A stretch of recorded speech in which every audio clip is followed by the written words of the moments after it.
আসসালামু আলাইকুম ওয়ারহমতুল্লাহি ওয়াবারাকাতুহু। আমার প্রিয় কলিজার টুকরো বোনেরা, আপনারা কি জানেন আজ আমরা কোন দিনটিতে দাঁড়িয়ে আছি? ক্যালেন্ডারের দিকে কি একবার চোখ পড়েছে আপনাদের? আজ শুক্রবার, রমজানের শেষ শুক্রবার। হ্যাঁ বোনেরা, ঠিকই শুনেছেন। দেখতে দেখতে আমাদের মাঝ থেকে বিদায় নিতে চলেছে রহমত, মাগফেরাত আর নাজাতের মাস, পবিত্র মাহে রমজান। আগামী বৃহস্পতি বা শুক্রবার হয়তো ঈদ। তার মানে এই রমজানে আর কোনো জুমার দিন আমাদের জীবনে আসবে না। বুকটা কি একটু কেঁপে উঠল না আপনার? একটু কি হু হু করে উঠল না মনটা? নিজেকে একবার প্রশ্ন করুন তো বোন, আর কখনো কি এই রমজানে জুমার দিন আসবে? আগামী বছর রমজানের এই শেষ জুমায় আমি কি বেঁচে থাকব, নাকি অন্ধকার কবরে মাটির নিচে থাকব? যদি জানতেন এটাই আপনার জীবনের শেষ জুমাতুল বিদা, তাহলে আজকের এই দিনটা আপনি কিভাবে কাটাতেন? আমার প্রিয় বোনেরা, আজকের এই ভিডিওটি কোনো সাধারণ ভিডিও নয়। এটি আপনাদের প্রতি আমার হৃদয়ের এক গভীর আকুতি। আজ আমরা জানব হানাফি মাঝহাবের আলোকে একজন মুসলিম নারী হিসেবে আজকের এই মহামূল্যবান দিনটি, এই জুমাতুল বিদা, আপনি কিভাবে সর্বোচ্চ কাজে লাগাবেন। আমি কথা দিচ্ছি, এই ভিডিওর শেষ পর্যন্ত যদি আপনি আমার সাথে থাকেন, ইনশাআল্লাহ আজকের দিনটি আপনার জীবনের অন্যতম সেরা একটি দিন হিসেবে আল্লাহর খাতায় লেখা হবে।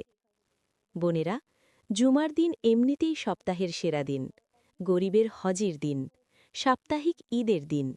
আর সেই জুমা যখন রমজান মাসে আসে, তখন তার মর্যাদা যে কত গুণ বেড়ে যায়, তা কি আমরা কল্পনা করতে পারি? রসুলুল্লাহ সাল্লাল্লাহু আলহি ওয়াসাল্লাম জুমার দিনের ফজিলত সম্পর্কে বলেছেন, খৈরু ইয়ৌমেন তালাআত আলাইহি শামসু ইয়ৌমুল জুমুআ। অর্থ, সূর্য উদিত হওয়া দিনগুলোর মধ্যে সর্বোত্তম দিন হল জুমার দিন। সহি মুসলিম, হাদিস নম্বর ৮৫৪। এই দিনে আল্লাহ তাআলা আদম আলাইহিসাল্লামকে সৃষ্টি করেছেন। এই দিনেই তাকে জান্নাতে প্রবেশ করানো হয়েছে এবং এই দিনেই কিয়ামত সংঘটিত হবে। আর আজকে হল জুমাতুল বিদা। বিদা মানে হল বিদায়। যদিও শরিয়াতে জুমাতুল বিদা নামে আলাদা কোনো ঈদের কথা বলা নেই, কিন্তু এই দিন কি আমাদের মনে করিয়ে দেয় আমাদের প্রিয় মেহমান রমজান আমাদের ছেড়ে চলে যাচ্ছে। হানাফি আলেমগণ বলেন, জুমাতুল বিদার আলাদা কোনো নামাজ নেই ঠিকই, কিন্তু এই দিনটি হল রমজানের শেষ সুযোগগুলোকে আঁকড়ে ধরার দিন। রমজানের বরকত এবং জুমার বরকত, এই দুই নদীর মোহনা হল আজকের দিনটি। তাই এই দিনে আমাদের ইবাদতের মাত্রা বাড়িয়ে দেওয়া উচিত বহুগুণ। আমার প্রিয় বোনেরা, আপনারা যারা ঘরে থাকেন, গৃহিণী, যারা চাকরি করেন বা পড়াশোনা করছেন, চলুন হানাফি মাঝহাব অনুযায়ী আজকের দিনের রুটিনটা আমরা সাজিয়ে নিই। ফজরের নামাজ পড়ার পর আজ আর ঘুমাবেন না বোন, জায়নামাজে বসে যান। আজকের সকালটা অন্য যে কোনো সকালের চেয়ে আলাদা। এই সময়ে বেশি বেশি জিকির করুন। জুমার দিনে সূরা কাহাফ পড়ার বিশেষ ফজিলত রয়েছে। রসুল সাল্লাল্লাহু আলাইহি ওয়াসাল্লাম বলেছেন, মান কারা সূরাতাল কাহফি ফি ইয়ৌমিল জুমআতি আদাআ লাহু মিনান নূরি মা বাইনাল জুমআতাইনি। অর্থ, যে ব্যক্তি জুমার দিন সূরা কাহাফ তেলাওয়াত করবে, তার জন্য এক জুমা থেকে অপর জুমা পর্যন্ত নূর বা আলো প্রজ্জ্বলিত থাকবে। সুনানুল কুবরা লিল বাইহাকি, সাহি। আর হ্যাঁ, সকালবেলা নবীজির ওপর দরুদ পড়তে ভুলবেন না বোন। জুমার দিন নবীজির ওপর বেশি বেশি দরুদ পড়ার নির্দেশ এসেছে। ছোট দরুদটি পড়তে পারেন, আল্লাহুম্মা সাল্লি আলা মুহাম্মাদিনিন নবিয়িল উম্মিয়্যি ওয়া আলা আলিহি ওয়াসাল্লিম তাসলিমা। সকালের নাস্তা তৈরি বা ঘরের কাজ করার সময় মুখটা বন্ধ রাখবেন না বোন। কাজের ফাঁকে ফাঁকে ইস্তেগফার পড়ুন, আস্তাগফিরুল্লাহ, আস্তাগফিরুল্লাহ। সূরা কাহাফ যদি ফজরের পর শেষ করতে না পারেন, এই সময় একটু একটু করে পড়ে নিন। পরিবারের সবার জন্য, আপনার স্বামী, সন্তান, পিতামাতা জন্য প্রাণ খুলে দোয়া করুন। বোনেরা, এখানে একটি মাসালা খুব ভালোভাবে খেয়াল করবেন। হানাফি মাঝহাব অনুযায়ী মহিলাদের ওপর জুমার নামাজ ফরজ নয়। আপনারা ঘরে বসে সাধারণ জোহরের নামাজই আদায় করবেন। ৪ রাকাত সুন্নাত, ৪ রাকাত ফরজ, ২ রাকাত সুন্নাত। জুমাতুল বিদা উপলক্ষে মসজিদে গিয়ে মহিলাদের জুমার নামাজ পড়ার বা ঘরে বিশেষ নিয়মে কোনো নামাজ পড়ার কোনো বিধান আমাদের হানাফি ফিখে নেই। তবে আপনার একটি বিশাল সওয়াবের সুযোগ আছে। তা হলো আপনার স্বামী, ভাই বা ছেলেকে সুন্দর করে প্রস্তুত করে মসজিদে পাঠানো, তাদের পরিষ্কার কাপড় দেওয়া, আতর মেখে দেওয়া। এই যে আপনি তাদের জুমায় যেতে সাহায্য করছেন, বিশ্বাস করুন বোন, আল্লাহ তাআলা এর জন্য আপনার আমলনামাতেও জুমার সওয়াব লিখে দেবেন ইনশাআল্লাহ। বোনেরা, আমার এই কথাটা খুব মনোযোগ দিয়ে শুনবেন। জুমার দিনে এমন একটি মুহূর্ত আছে যখন বান্দা আল্লাহর কাছে যা চায় আল্লাহ তাকে তাই দেন। সহিহ বুখারী। হাদিসের ভাষ্য অনুযায়ী এবং উলামায়ে কেরামের মতে এই মহামূল্যবান সময়টি হল আসরের নামাজ পড়ে জায়নামাজ থেকে ওঠার পর থেকে মাগরিবের আগ পর্যন্ত, বিশেষ করে সূর্য ডোবার ঠিক আগের মুহূর্তগুলো। আজ আসরের নামাজ পড়ে জায়নামাজ থেকে উঠবেন না বোন। দুনিয়ার সব কাজ একপাশে সরিয়ে রাখুন। ইফতার তৈরির কাজগুলো আসরের আগেই গুছিয়ে রাখার চেষ্টা করবেন।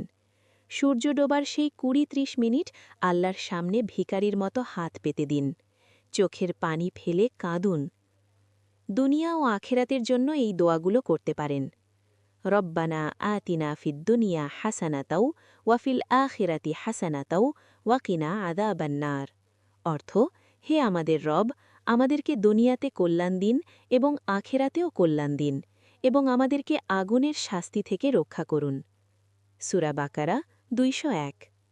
বোনেরা, জুমার রাত বলতে আসলে বৃহস্পতিবার দিবাগত রাতকে বোঝায়। তবে আজকের জুমার রাতটি হতে পারে ক্ষমার রাত। তাই রাতের বেলা তাহাজ্জুদ পড়ুন এবং কদরের সেই বিখ্যাত দোয়াটি বারবার পড়ুন।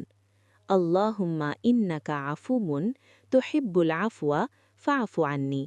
অর্থ, হে আল্লাহ, আপনি ক্ষমাশীল, আপনি ক্ষমা করতে ভালোবাসেন, কাজেই আমাকে ক্ষমা করে দিন। আমার প্রিয় কলিজার টুকরো বোনেরা, আর মাত্র কয়েকটা দিন, হাতে গোনা কয়েকটা দিন, তারপর আমাদের প্রিয় মেহমান রমজান তার তল্পিতইকা গুটিয়ে আমাদের ছেড়ে চলে যাবে। শয়তান আবারও শিকলমুক্ত হবে। জান্নাতের যে দরজাগুলো আমাদের জন্য অবারিত করে দেওয়া হয়েছিল, সেগুলো হয়তো আবার বন্ধ হয়ে যাবে।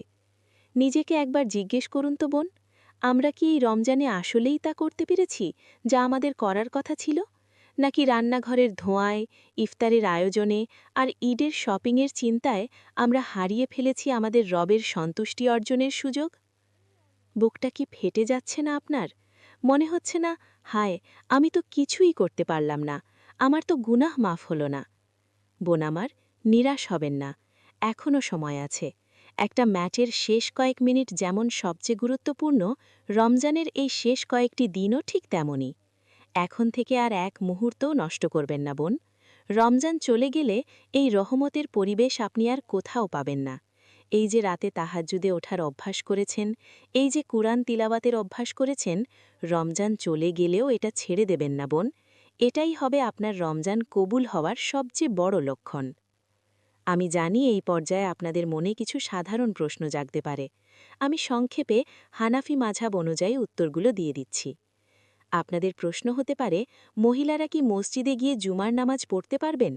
এর উত্তর হল, হানাফি মাঝহাব অনুযায়ী ফিতনার আশঙ্কায় মহিলাদের মসজিদে যাওয়ার চেয়ে নিজ ঘরে নামাজ আদায় করা উত্তম এবং অধিক সওয়াবের। আপনারা ঘরে জোহরের নামাজ পড়বেন। আরেকটি প্রশ্ন আসে, জুমাতুল বিদার বিশেষ কোনো নামাজ কি আছে? না বোন, ইসলামে জুমাতুল বিদা বা কাজা উমরি নামরিন নির্দিষ্ট কোনো নামাজের অস্তিত্ব নেই। এগুলো বানোয়াট। আপনারা স্বাভাবিক জোহর ও নফল নামাজ পড়বেন। অনেকে ভাবেন, আমার তো মাসিক চলছে, আমি কি আজকের ফজিলত পাব না? অবশ্যই পাবেন বোন। আপনার তো কোনো দোষ নেই, আল্লাহই আপনাকে এই অবস্থায় রেখেছেন। আপনি জায়নামাজে বসবেন না বা কুরআন স্পর্শ করবেন না, ঠিকই, কিন্তু আপনি সারাদিন জিকির করতে পারবেন, ইস্তেগফার পড়তে পারবেন, দোয়া করতে পারবেন এবং অডিওতে কুরআন শুনতে পারবেন। আল্লাহ আপনার নিয়ত দেখে আপনাকে পূর্ণ সওয়াব দেবেন ইনশাআল্লাহ। অনেকের প্রশ্ন থাকে, সূরা কাহাফ কি এক বসাতেই পড়তে হবে? না, এক বসায় পড়া জরুরি নয়। আপনি ফজর থেকে মাগরিবের আগ পর্যন্ত যে কোনো সময় ভেঙে ভেঙে পড়তে পারেন। আমার প্রিয় বোনেরা, আজকের এই জুমাটা হয়তো আমাদের জীবনের শেষ জুমাতুল বিদা। হয়তো আগামী বছর রমজানের চাঁদ ওঠার আগেই আমাদের কাফনের কাপড় বোনা হয়ে যাবে। তাই আসুন আজকের দিনটাকে আমরা এমনভাবে কাটাই যেন এটাই আমাদের জীবনের শেষ ইবাদত। রমজান আমাদের ছেড়ে যাচ্ছে ঠিকই, কিন্তু রমজানের রব, আমাদের আল্লাহ, তিনি তো আমাদের ছেড়ে যাচ্ছেন না। তিনি তো সবসময়ই আছেন। রমজানে আপনি যেই আল্লাহর ইবাদত করেছেন, শাওয়াল মাসেও সেই আল্লাহই আপনার রব। তাই নিরাশ হবেন না, ভয় পাবেন না। ভালোবাসার সাথে আল্লাহর দিকে ফিরে আসুন। আল্লাহ আপনার এক ফোঁটা চোখের পানিও বৃথা যেতে দেবেন না। বিদায় হে মাহে রমজান, আলবিদা ইয়া শাহরি রমজান। তুমি এসেছিলে আমাদের ধৌত করতে, তুমি এসেছিলে আমাদের জান্নাতের উপযুক্ত করতে। হে আমাদের রব, আমরা তো পাপী, আমরা তো গুনাহগার নারী। আমরা আমাদের ঘরের কাজে, দুনিয়ার ঝামেলায় অনেক সময় নষ্ট করেছি। হে আমাদের দয়াময় রব, আজকের এই জুমাতুল বিদার বরকতে, এই পবিত্র বিকেলের উসিলায় আপনি আমাদের জীবনের সব গুনাহ মাফ করে দিন। রব্বানা তাকাব্বাল মিন্না ইন্নাকা আনতাস সামিউল আলিম। অর্থ, হে আমাদের রব, আমাদের পক্ষ থেকে কবুল করে নিন, নিশ্চয়ই আপনি সর্বশ্রোতা, সর্বজ্ঞ। সূরা বাকারা ১২৭ নম্বর আয়াত। ইয়া আল্লাহ, এই রমজানকে আমাদের জন্য নাজাতের উসিলা বানিয়ে দিন। আগামী বছর আবার যেন আমরা রমজান পাই, সেই তৌফিক দিন। আমিন ইয়া রাব্বাল আলামিন। বোনেরা, আমার এই কথাগুলো যদি আপনার হৃদয়কে সামান্যতমও স্পর্শ করে থাকে, তবে কমেন্ট বক্সে একটিবার লিখুন, ইয়া আল্লাহ, এই রমজান কবুল করো। আমিন। আজকের এই মহামূল্যবান ভিডিওটি নিজের কাছে আটকে রাখবেন না। আপনার মা, বোন, বন্ধু, আত্মীয়স্বজন সকলের কাছে শেয়ার করে দিন। হয়তো আপনার শেয়ার করা ভিডিও দেখে কোনো একজন বোন আজকের জুম্মাতুল বিদার আসরের সময় কেঁদে দোয়া করবে, আর তার সাথে আল্লাহ আপনার দোয়াও কবুল করে নেবেন। চ্যানেলটি সাবস্ক্রাইব করে আমাদের এই দিনী পরিবারের সাথেই থাকবেন। ভালো থাকবেন বোনেরা। আসসালামু আলাইকুম।